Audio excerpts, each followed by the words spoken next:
I can't believe I'm finally leaving this place. Just think, a whole new place to pee on. Oh, God! Come on now, stop it. You know, we're only 2 years in this new decade and, oh God, it got worse. How did it get worse? Why is COVID still a thing? NFTs are fucking up the environment, plus they're a scam and ugly. Why are people buying this? The metaverse? Nigga, you mean VR chat? That's already a thing. Why make it again, but with capitalism? World War III? What you did what? Oh my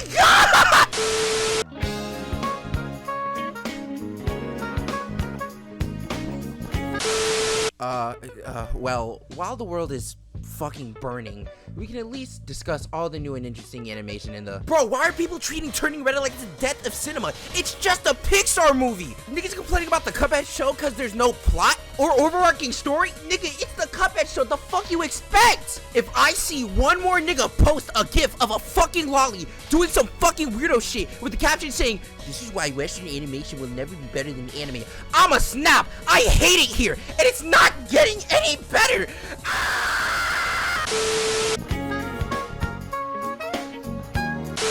You know, fuck it. I'm done. Fuck this doo-doo butter decade. We're going back to the 2010s, and we're going to talk about how it was kind of a big deal for animation at the time. We obviously got some of the all-time goats like Adventure Time, Regular Show, Gumball, Steven Universe, Gravity Falls, and many more. Adult animation was doing some pretty interesting things with shows like Rick and Morty, BoJack Horseman, and F is for Family. And even anime was starting to be more socially acceptable with shows like Sword Art Online, One Punch Man, and Attack on Titan, showing that yes, you can like anime and be a decent person. But no, really, that's harder than you think. Bottom line, nurture was popping off. Animation is considered nurtured, so animation was popping off. However, I feel like there's always a form of animated media that people tend to forget, that being— Take a spin, now you're in with the techno set. You're going surfing on the internet. If the joke wasn't obvious, we're talking about animation on the internet. And yeah, I know it's kind of been a thing around since like the early 2000s Newground era, but I think it got really big around this time with YouTube and just the fact that people being more tech savvy around the time. But hot damn, talk about the Wild West. Niggas really just made whatever the fuck they wanted. Starbarians, Edgeworld, RIP the GOAT, Sheriff Hayseed, Hazbin Hotel, Final Space, Dick Figures, which is dated but still good, Flash Skits, which is dated but kind of bad, Dorkly, which was never good, and C-Stu— Ayo, can we not? But anyway, as you can see, animation online and web series were at its peak around this time. However, there was a group of creators I want to talk about, and it's actually the animation studio Frederator and their YouTube channel Cartoon Hangover. You see, they made the channel June 23rd, 2011, and their whole deal was that they wanted to make and distribute TV quality web shows and animations online for free. I will now play this unrelated clip from Smiling Friends, which is totally not foreshadowing.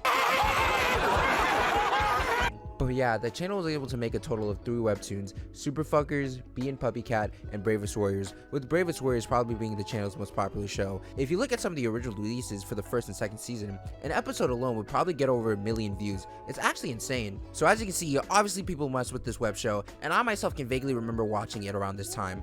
So can somebody tell me why nobody talks / remembers the fucking show? Okay, let me explain. When I started to look some shit up and rewatch the show, maybe I just thought, hey, it was probably me who forgot, and there's a lot of people who still mess with the show. Nope, nuh-uh. I asked all my friends in mutual on Discord, and it was either a mix of they don't really remember the show, or they just had no idea what I was talking about. There's also the fact on how there's barely any talk on the show on YouTube, Twitter, Reddit, fucking, I don't know, Rule 34, anywhere. It's got like a dead fan base. And like, yeah, I get that people can lose interest over time, but to go from like a very popular thing with a shit ton of views, merch, a comic book series, nigga had a panel at Comic-Con in 2013, just to go with like radio silence, it's weird as fuck to me. So now I'm like, okay, something doesn't add up. What the hell happened? And it was then, while looking up some more stuff about the show, I found something. Some information that when I saw, I shit you not, shattered my world. Wait a minute, there were 2 more seasons? So yeah, there were just 2 more seasons that I just didn't watch, and the reason for that is that they kind of showed up recently in the past few years. And I mean, I can now say that I watched the entirety of the show for the vid, but one of the first things I noticed about these new episodes that I never saw was the view count, and so yeah, something happened to the show for its relevancy to fall harder than an L+ ratio on Twitter. And I would be the nigga to tell you what happened, because you know, that's like the whole point of the video, and you know, my channel. Buckle in, folks, because this is going to be a doozy as we look into what went wrong with the Bravest Warriors. The title sounds a little bit too bland. The rise and fall of the Bravest Warriors? Nah, what is this, the Alpha J show? I got it. This is Bravest Warriors, how they fumble the bag. Okay, so let's start from the beginning. And for us to do that, we need to talk about a channel called Nicktoons Network. So back in 2008, they had this show that only ran for one season called Random Cartoons. It was basically just an anthology of a bunch of cartoon pilots that they dropped on the channel. It was also kind of a test to see which pilots could actually be greenlit into a show. It was basically just, oh yeah, cartoons, but for 2,000 kids. And one of the pilots was called The Bravest Warriors, created by Pendleton Ward. You know, the guy who would go on and later create Adventure Time, a fucking generation-defying show. Which, fun fact, also started off as a random cartoons pilot too. But yeah, anyway, the pilot is pretty simple, and it's a pretty fun time. We learn about the Bravest Warriors consisting of Chris, Dan, Beth, and Walla, and we get to learn their whole deal, that being that they're space heroes going around saving people, and we even get to learn some of their characteristics and a typical adventure for them. Pilots are interesting to me because they're kind of like beta versions slash what ifs of shows that we already know. There's usually never a time where the pilot is the exact same thing as the show that we get. Some aspects change, some major, some small. But with Bravest Warriors, I'm honestly surprised with how much of the pilot and the actual show have a lot in common. Yeah, there are some obvious differences, like how the art looks and the voice acting for the characters, but stuff like the characters' relationship with each other and the deep cut with how Chris saves the gang with his emotions are actually in the show, and that's pretty cool. So yeah, this and Adventure Time were some of the more popular pilots on the channel, so obviously Nick didn't pick up either of them. Instead, they picked up the pilot for Fanboy and Chum Chum, and look, I'm not 13 anymore.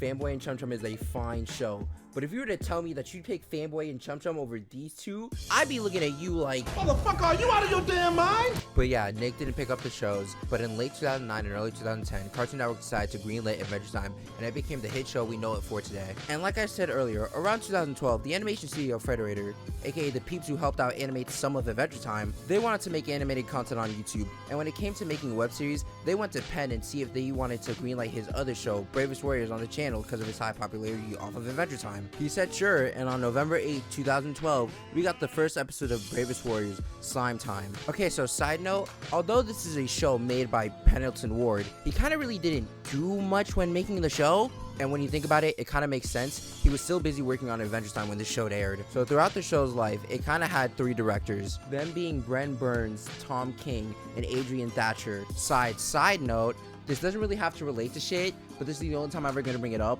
on how there was another show that aimed simultaneously with Bravest Warriors and forever lived in its shadow, that being Super Fuckers, aka we only know it due to the Pizza Party podcast because they stole its theme song. That's crazy. The Pizza Party podcast, oh my god, I love Rebel Taxi. Oh yeah, man, I love his content.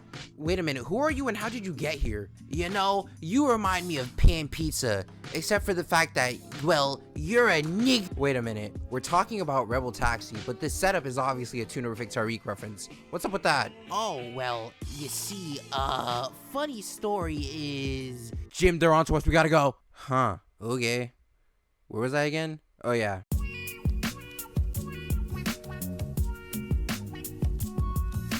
I guess we can use the first episode to give like a main rundown of the whole series. So the show is about 4 teens, Chris, Danny, Beth, and Walla, who form a group called the Bravest Warriors. They go around in their spaceship, traveling the galaxy, trying to help and protect people and save the day. We also find out that the reason they do this is because it's kind of a family business thing. You see, their parents also had a hero group called the Courageous Battlers, but one day they got stuck in another dimension called the See-Through Zone. So yeah, while the Bravest Warriors help people out, they also try to find the means to see if they could ever get their parents back home.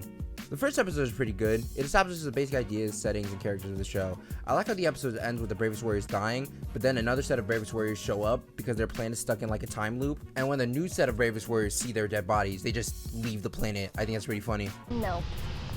Dude, I ain't going in there. Sorry, Gale. You should put some time clams on it. See if it wears itself out. We got to book. I'll call you. No, he will not. Some stuff I should bring up is that like your average Bravest Warrior episode isn't really all that long. It lasts around like 5 or 6 minutes, and I think that's pretty good for the comedy that they're doing. And it also kind of makes sense since, you know, it's a web show, not a show on TV. To speak more on the comedy, since it's a web series, they can get away with way more mature themes, and by that I mean blurred out middle fingers and PG-13 cursing and sexual innuendos. It can come off as childish sometimes, but at the end I laughed more than I didn't. One thing that I really enjoyed was the overall art and animation of the show. I mean, yeah, it looks like Adventure Time, but yeah, no shit, it was made by the same guy and is being animated by the people who worked on that show. However, I think it works since it's going for a more sci-fi and techie aesthetic compared to Adventure Time's more mystical and fantasy vibes. But anyway, before I do a rundown of each character, I kind of want to do like a quick synopsis of the first season. And well, okay, so you know how shows like Steven Universe, Adventure Time, and Star Versus, where the first season is just like wacky adventures, then later in the show it gets more serious with an overarching story. So yeah, Bravest Warriors is doing that too, but what surprised me is kind of how quick it happens, but all like in a subtle way. By the second episode, they're bringing up ideas and concepts that will develop later in the season, but for now they're like little minute details because they still want to have their one-off adventures. That means sometimes they'll show us a plot point that we legit won't find out for a while, and I honestly don't know if that's a good thing or a bad thing. But as of now, you get the basic idea of the first season. Let's get into the group, and to start off, we got Help. We're here to help you. Any job they can do, we can do, man. We're the Bravest Warriors. I'm so confused right now, baby. Didn't work for us, didn't work for us. So first we got Chris Kirkman. He's the leader of the Bravest Warriors, and his role is that he's pretty much the overall dorky everyman of the group. He's usually the mature one of the group since he's the one making sure the missions go alright, but he still knows how to have fun and be chill. Okay, so this part doesn't just apply to Chris, but I like how the relationship between all the Bravest Warriors are good, and you can tell that they just like being around each other. The two interesting ones for Chris have got to be him and Danny. They got like a brotherly bond thing, which I think is nice, and they work really well off of each other, since like the dynamic is Danny is the brash, confident one, while Chris is the calmer but more exuberant one. The other interesting relationship is between him and Beth. Their deal is that they've been best friends since kids, and as they got older, Chris starts to develop feelings for Beth. Meanwhile, she's still completely oblivious and just sees Chris as a friend. And I mean, it's a pretty run-of-the-mill friend zone trope that you see in the media. Not to say that it's bad. There are nice moments between the two, like the episode where Chris goes on a journey to get Beth's favorite cereal because today's the anniversary that they made as kids. Or like how Chris talks about how like, yeah, he does have feelings for Beth, however, he wouldn't want to mess up their friendship with relationships and stuff. And I mean, shit, yeah man, that's real as fuck. But what else? Oh yeah, Chris has cosmic space god powers tied to his emotions. Okay, so remember how I said serialized story elements popped up mad early? Well, in the second episode, Emotion Lord, we find out that Chris is an emotion lord. No shit. Which basically means he has a lot of cosmic powers that can be used, but he has to be in control of emotions in order to do so. We get told by this crusty looking old guy who joins the ship, who was also Chris Kirkman. Yeah, it seems like he used his powers to travel back in time to help his past self get into control of the powers sooner. The only problem is that he's a loony ass old man and he really can't do much. Also after this, old Chris starts to be a recurring character and actually starts to help and teach Chris in seasons 2 and 3, but we'll get to that later. But yeah, that's it for Chris. Up next we got Danny, and shit, I'm gonna need a song transition real quick. So I've been listening to a lot of Yeet recently, and Hey, we're the mightiest heroes in the universe, Gale. If you don't want our help, up yours.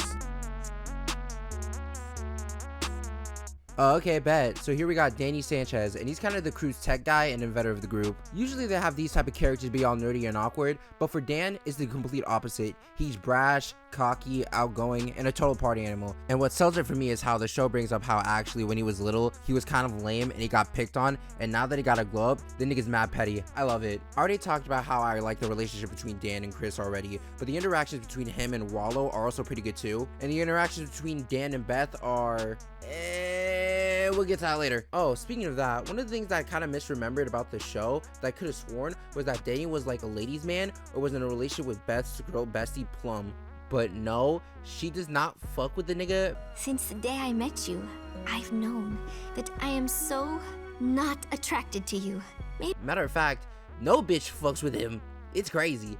It kind of reminds me of you, the viewer, because you, yes, you get no bitches. I would have said me, but I already made that joke, and a bunch of my YouTube mutuals already knew that I had a girlfriend, so yeah, the ruse is up. Oh, wait a minute, shit, I just brought up Plum. So, I kind of decided to add this character last minute, so yeah, she'll be quick. This is Plum. She's Beth's alien mermaid best friend, and also kind of like the unofficial 5th member of the Bravest Warriors with how much she shows up. Her first appearance was in episode 7, Gas Power Stick, where she hangs out with the other dude members for the first time, and she really got these niggas attempting to spit game, acting mad goofy on some Goof Troop type shit. Come on, Plum. Let's go hang out in my room before we get pregnant. Hey, yo! Jesus, these niggas are more down bad than the down bad boys. Which perfectly leads us to my next segment. Which member of the down bad boys dates the least amount of bitches? Why is the answer LBM? But yeah, anyway, she kind of doesn't really like mess with Walla or Danny like that. However, she does mess with Chris, and like really mess with Chris. And like, that isn't hyperbole. She actually hinders Chris's powers, and it's implied that she knows that Chris is an emotion lord, but also still like legitimately is into Chris, so that's a whole can of worms there.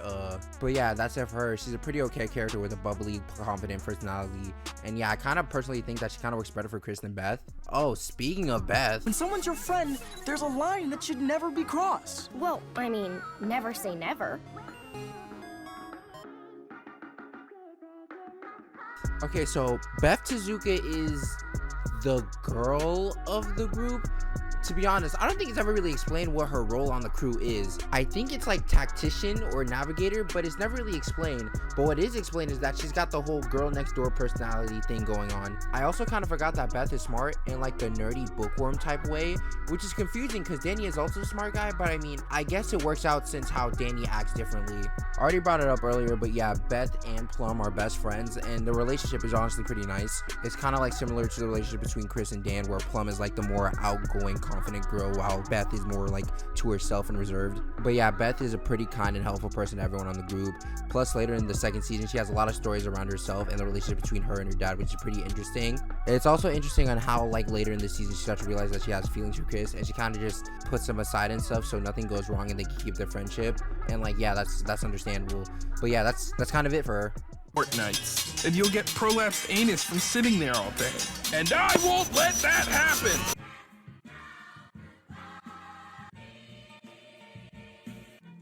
Finally, we got Walla. Yeah, Walla just doesn't have a last name. Why does everyone else have a last name, but the only nigga on the group doesn't? What's up with that, Bravest Warriors? What are you trying to say, Bravest Warriors? That's gotta be racist. There's no way. But anyway, Walla's a crew's hero and nurse. His personality is also the, the big, kind, gentle giant one of the group. And that's cool and all, but I'm gonna be honest, he doesn't really do much, or not much happens to him. And what I mean by that is that at some point for each Bravest Warriors, the story kind of either evolves or has stuff happen to them. That happens to everyone except for Walla. And if it does, it's not really like on the level of the other said three. I mean, later in the next season, he loses his arm. That's cool, I guess. And also, if I had a nickel for every time Penn made a show where a character lost his arm, I had 2 nickels. Which isn't a lot, but it's weird that it happened twice, right? What else? I mean, he's voiced by Ian Jones Quarterly. One half of Knock Force and the creator of OKKO. Yeah, that's it. I got none. So yeah, for now I can say Walla is unfortunately the most underutilized Bravest Warriors. But hey, that was a crew in the most of the first season. Let's wrap it up and get into season 2. Oh fuck, Catbug! My name is Catbug. What's yours? Okay, another quick one. So remember how I said no one remembers the show? Well, that was kind of a fib. You remember one thing, and that's Catbug. Everyone remembers Catbug. To do a quick rundown on the nigga, he's basically just a 2010s version of Girl from Invader Zim. Very loud, very cute, and very marketable. And you better believe this nigga popped off, bro. It was wild. I'll never forget how I was in 9th grade and I actually saw multiple chicks with some version of Catbug merch on them. What do I think of him? I mean, he's alright. I don't get why he became such a big standout of the show, but I also kind of do. Also, I'm kind of obligated to bring him up due to how he's actually important to the story. And what I mean by that is that in the last episode of the first season, it's shown to us that Catbug is actually a living interdimensional portal directly to the Bravest Warriors' parents. And I mean, that's convenient. Anyway, he brings some gifts back to them except for Beth. The gifts are infected with some space shit. And then a door appears waiting to be opened in the second season. Okay, so now we're done. Okay, now put up the transition for the second season. Let's get this shit rolling. Okay, so I might be jumping the gun a little bit, but I just want to say that I honestly think that this is probably the best season of the show. When it came to me rewatching the show for the vid, most of the stuff that I remembered came from this season. This is also where the little story elements that we saw in the first season are starting to get more explanation and build up now in more episodes. A good example is probably like the first episode of season 2, Aeon Worm. It picks right off from the last episode of season 1, and it starts off with Beth and her paralyzed pet horse, just roll with it, going through the door that popped up and entering the see-through zone, the dimension where all their parents got trapped in. She's able to find her father in the zone, but not really any of the other members of the Courageous Battlers, We also see that he's kind of gone crazy and he's formed a cult around essentially what's the big bad of the show now, the Aeon Worm. However, she's able to rescue her dad from the zone and able to maintain the Aeon Worm inside. And honestly, this was a really good episode to start off the season. That's not all. There's like a lot of other build-up stuff throughout the season, and it's really cool. Like, yeah, Beth's dad is back home now, but he's still crazy, and he's secretly building another cult to bring back the worm. There's Chris and his emotion lord stuff, and how Plum made Chris purposely miss movie night with Beth so they can get closer together while also setting events that will happen later in their timeline.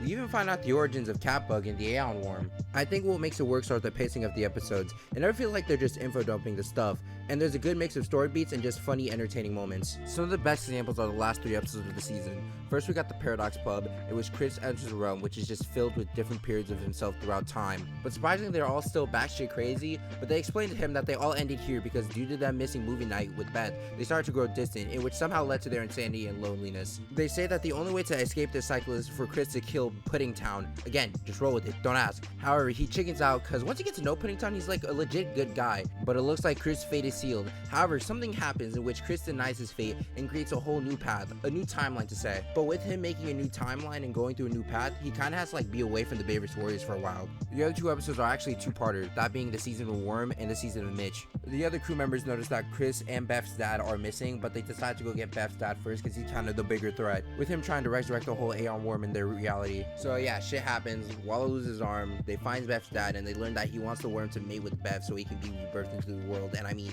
ew. Also, if I had a nickel for every time Peb made a show that involved a shit dad, I'd have 2 nickels, which isn't a lot, but it's weird that happened. But in the end, Danny stops Worm by pulling up with a stick and booping a nigga on the dome. They save the day, and it also kind of causes Beth to see Danny differently now. But yeah, I think these were a good batch of episodes, especially for a season finale, and I'm not the only one who thinks so. Looking at the original dates and seeing the fan comments, they seem to enjoy this ending too. It did a good job of wrapping up some plots while also leaving some new stuff up for season 3. Speaking of, I guess we can start talking about that season.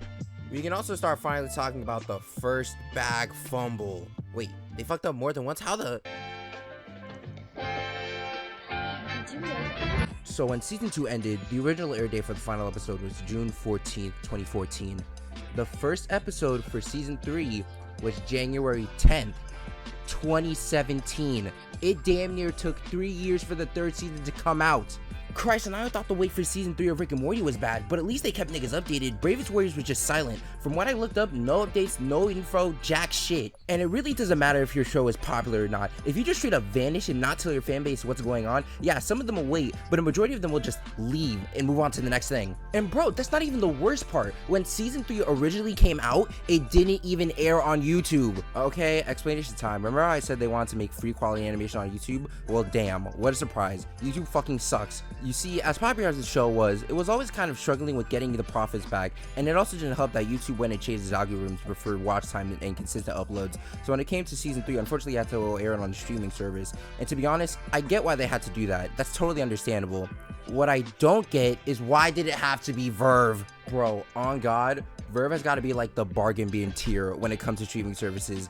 I would rather have a paid subscription to Peacock, and that shit is free. It also doesn't help that all of Verve's content is either obscure nerd shit that isn't worth paying for, or is already on other streaming services, or is free on YouTube. Why watch old Nick shows when you can have that and more on Paramount Plus? Why watch Dick Figures on Verve when it's all either on Mondo Media or on YouTube? Why watch Ruby on Verve when you can... Actually, why are you watching Ruby? Ruby fucking sucks. Damn, I've been complaining about Verve a lot. Surely that's gotta be it. Nope. Ha ha ha. Streaming service or the death of media. The final nail on the coffin was that Verve was only available in the US and some mystic place called Canada. So if you lived somewhere else with no VPN, well, fuck you, I guess. So yeah, that's kind of a rundown on what happened on why people did from watching the show. Either because people moved on and forgot, or they didn't want or couldn't get a streaming service for the show. And it's kind of wild because I really had to go explain all of this, and I didn't even mention the most important question. Was season 3 even any good? Well, I mean, it's pretty fine. I don't think it gets better than in season 2, but it has its moments. And there's not really much to say without spoiling shit because there's only like a total of 6 episodes. The first episode kind of starts off running with showing us the location of Chris after the whole pub incident. That being that he got sent to the past and landed in his hometown of New Miami. He gets found and rescued by past Danny, but he doesn't stay for long because the longer he does, the more the timeline gets fucked and the more Beth and Danny start to form a relationship together. So past Danny helps him out by making Chris a time machine. It works and he starts to head back home, but it seems like Chris is uncertain how long it's going to take for him to reach his destination, which concerns him. So of course he shows up and meets with the group by like the next episode. Okay, to be fair, the way that I explain it is that in the present, Chris has been missing for like 6 months, and they do confront some character shit throughout the episode, especially with Beth and how she feels kind of conflicted with their feelings between Chris and Danny. There's also a nice moment between Chris and Danny not wanting to start shit about Beth and wanting each other to be happy, and I mean, hey man, that's real respect. Some real homies over hoes type shit. Hey, wait a minute, what else? Oh yeah, the Andworm shows up, but then he immediately dips for like the rest of this season. Okay, let's wrap this up with the last episode of season 3. The last episode kind of feels weird to me, because on one hand it feels like a finale episode for like the series in general, but it's also open-ended too, and the episode is basically just the Bravest Warriors need to help out Chris because his Emotion Lord's powers are messing up. So they go to the planet of all Emotion Lords to see the source of the problem. They find it's some random villain that they beat. Chris gets healed. There's a look between Chris and Beth showing that they're gonna try and make it work now. And I mean, they all look over the horizon showing that there's gonna be like more adventures, or they're gonna find their parents or some shit. And I mean, yeah, you know, looking at it, it's kind of wild that I did a whole bitch spiel of all the behind the scenes stuff, but when it actually came to talking about the show, it just comes off as average. And I guess that's kind of the issue with it. For me, this season, with all the shit you expect, it at least to be worth the wait, but it's not even bad, it's just lackluster. But hey, luckily, it's not the end. There's one more season left. We got season 4 and it's not good. Oh my god, it's so not good, guys. Oh my god, it's so bad. Sometimes I feel like niggas got the whole show boing boing in their mouth. It's fucking crazy. Bro, no cap, no kizzy. I'm gonna keep it a slam bam Johnny. This shit sucks. Bro, it's one thing to fall off, but them niggas went the extra miles and just threw that bitch off a cliff. Jesus Christ. Okay, so let's get this over with. So season 4 first aired from December 25th, 2017 to December 14th, 2018, with an overall total of 52 episodes. So the first episode was Whispers in the Morning. And before we dwell into the plot, let's talk about the elephant in the room, that being the animation. Okay, so I don't really know why, but the show got like a change in animation to like motion tween. And I mean, there are some good examples of shows that use that. This is not one of them. I'm sorry, but everything either feels just a little bit too floaty or it just looks cheap. And sometimes it's not really all that interesting to look at. It also doesn't help that these now run like your standard animated show of 30 minutes with 2 11-minute segments. And I mean, like, cool, I guess? Okay, so now the plot of the episode. It's basically just your average Bravest Warriors adventure, except there's a timer because Chris got sick and he needs to get him healed back at base. Not only that, Beth also has to head back home to show up for a date with her boyfriend. Wait a minute, what the fuck? I mean, sure, yeah, I guess whatever, fuck last season. They get home and Beth goes on the date. Okay, I'm gonna keep it real with you, viewer. Throughout the video and the previous seasons I've talked about, usually what I do is I say things about the basic events that kind of develop over the season. However, I can't really for this one. Because you know why? Because half of the shit that actually happens in this season doesn't fucking matter. Bro, it's honestly insane. At first, I was pissed, but the more they either showed me new shit that wouldn't lead into anything, or fuck up a reveal that was being developed in the past seasons, I just straight up stopped caring. It happened so much, bro. It's crazy. And I will now bitch to you some examples. Okay, so yo, Beth's got a boyfriend now in this season, right? Zachary Ryan is the nigga's name. But in an episode, Chris finds out that the dude's cheating on Beth, but he's not able to tell her in time or whatever. And that's how like the episode ends. I shit you not, we do not see him again for 9 episodes, and when we do, him and Beth are already broken up? Huh? I feel like that's something we should see as an audience, because you know, something like that could affect the characters. Danny goes back to his old hometown invested with space bugs in order to get some of his parents' old shit. He happens to find a pic of him and his parents and what seemed to be them holding another kid, implying Danny has a sibling. This is never brought up ever again. Chris misses a battle and fucking dies. 2 episodes later, he comes back to life due to Kappa giving up his life. But actually, no, Kappa is fine too. Why would you think they'd ever killed such a remarkable character, you fucking idiot? Stupid. Walla has literally done nothing all season. Why are you here? Chris brings over her childhood friend, Jenna. You know, the friend that they never brought up. Fuck it, she's evil, they beat her, but then she goes back in time to fuck with Kid Beth, and oh my god, this is never brought up again. This is the second time they did this. And then I look at how many episodes are left, and I still see I got 13 more of this bullshit left. And then I see that it's 10:30, meaning that the Chick-fil-A by my place is closed, and I can't get my number 2 deluxe meal with a milkshake that I plan on getting while watching this bullshit. And then I notice that I'm still writing this fucking script. What the fuck? It's 12 pages. I want to die. Crash, I want to end this, so let's talk about the last episode. So, Catbug makes a portal to the see-through zone so the Bravest Warriors can save their parents. they get the parents, but oh no, the worm shows up, but oh boy, they beat it, they make it home, and they just sit around. Yup, that's the end of the show. Goodbye. As of now, if you go onto the Bravest Warriors fan wiki, you'll see two things. One, any information of season 4 is just deadass not on there, so yeah, thanks. And two, you'll see a link for season 5, and it's saying, as of February 2015, 2022, a season 5 has not been announced. And seeing how that was like 2 months ago, and we're like 4 months in this bitch, I don't think we're gonna get a season 5. Sigh. You know, it's a darn shame what happened to Bravest Warriors. It really is.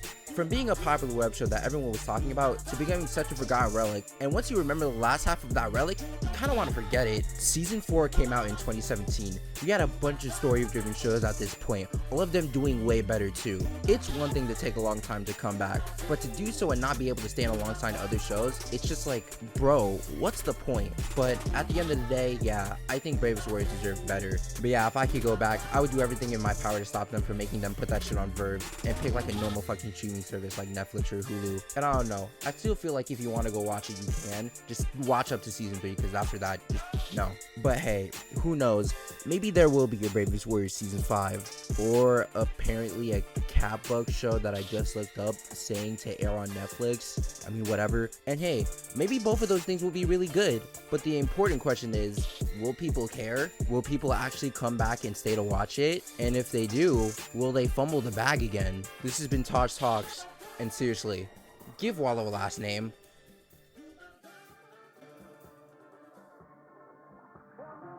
I do solemnly vow to protect the innocent, to stand up for the adorable, and to throw down against evil all across the universe. I shall refuse no cry for help and accept no reward.